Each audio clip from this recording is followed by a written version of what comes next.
On the western outskirts of the small American town of Black Creek, among tall pines and maples, stood an old house. Its windows have long been broken, the roof is leaking, and the paint on the walls has come off like the skin of a dead animal. The locals avoided that place. Even the children who usually rummage through the abandoned buildings never went inside, only watched from afar while the fog passed past the walls, as if something was alive.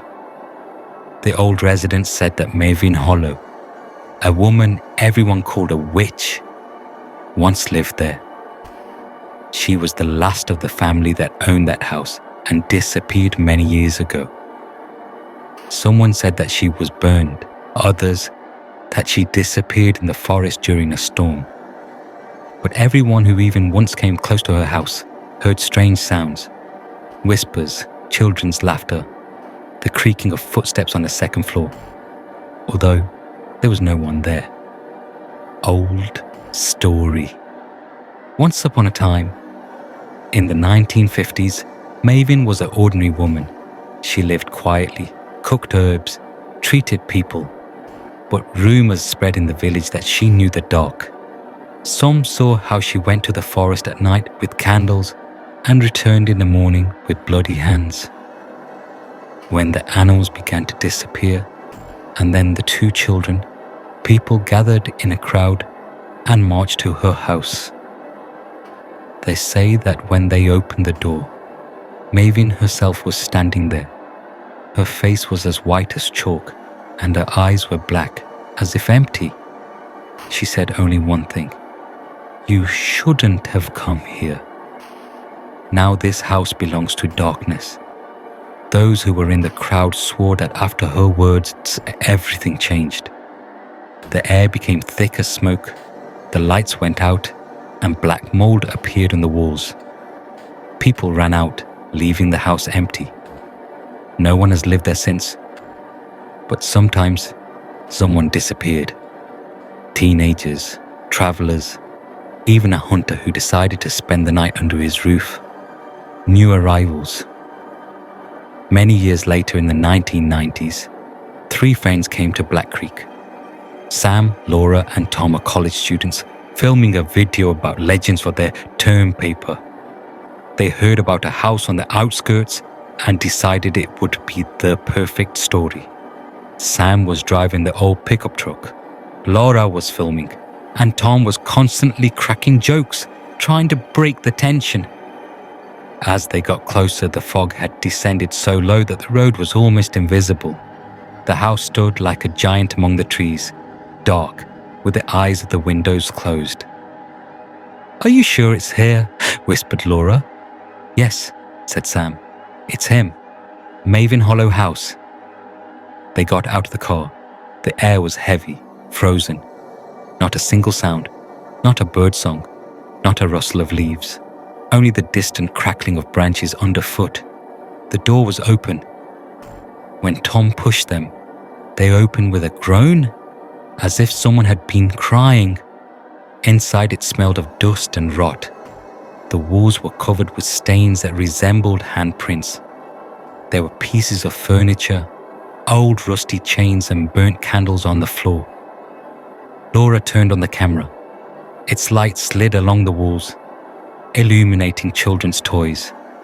A broken doll, a headless wooden horse, an old cradle. In every corner there was a feeling as if someone was standing nearby. But it was worth turning around. And there was no one. "It's just an old building," said Tom, trying to laugh. "Wind and branches." But the wind could not make the footprints of bare feet that appeared on the dusty floor in front of them. The stairs creaked underfoot. Each step sounded as if an echo from below repeated it with a delay. Laura walked behind, trembling, holding the camera. When they reached the second floor, Sam stopped. A large antique portrait hung on the wall. A woman with long grey hair and dark eyes was staring right at them. On her neck is a pendant in the shape of a crescent moon.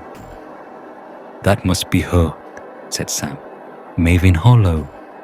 But when the light from the camera fell on the canvas, the woman's eyes glowed red, and the paint seemed to move. Laura screamed. The portrait fell, and behind it a secret cabinet opened, the door of which opened by itself. Inside, there was a pitch-black stain that slowly flowed down the wall. And then they heard a whisper, thousands of voices speaking simultaneously. "Don't look! Don't look! She sees you!" Tom came downstairs, shouting that they had to run. But Sam remained, as if something was holding him. He was looking into that black spot, and it seemed to be breathing. Suddenly, a hand grew out of it, thin, with blackened nails, and grabbed him by the throat. The camera fell out of Laura's hands, but she continued to record. The video shows Sam struggling as he is pulled into a wall. His face disappears into the darkness, leaving only fingerprints on the dust. Laura screamed. She ran out of the room, ran downstairs, but the door was no longer visible. Only an endless corridor that twisted in a spiral. The house was changing. Rooms moved, windows became doors, doors became walls. In the kitchen, among the destroyed furniture, Laura saw a woman, an old stooped woman in a black dress. Her eyes glowed like embers. "There is blood on the hands." "I used to live here," she whispered, "and now they all live with me." "Who?" "They?" Laura asked breathlessly. "Those who saw. Those who were not supposed to see." The witch reached out her hand, and the walls around her trembled. Figures began to emerge from the shadows, faceless, transparent as smoke. Sam was among them. His eyes were empty. "Laura, go," he said softly. "Don't look at her." But it was too late. Maven's eyes flashed and everything around froze. The next morning, police found the pickup near the edge of the woods. There is only a video camera inside. The recording lasted 47 minutes and ended with a shot of a dark room.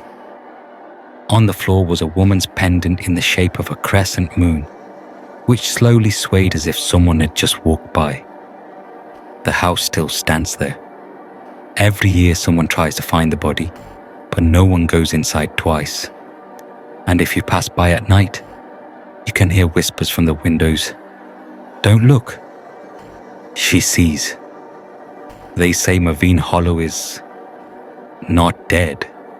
She's just waiting for new eyes to look through them at the world that has long forgotten her.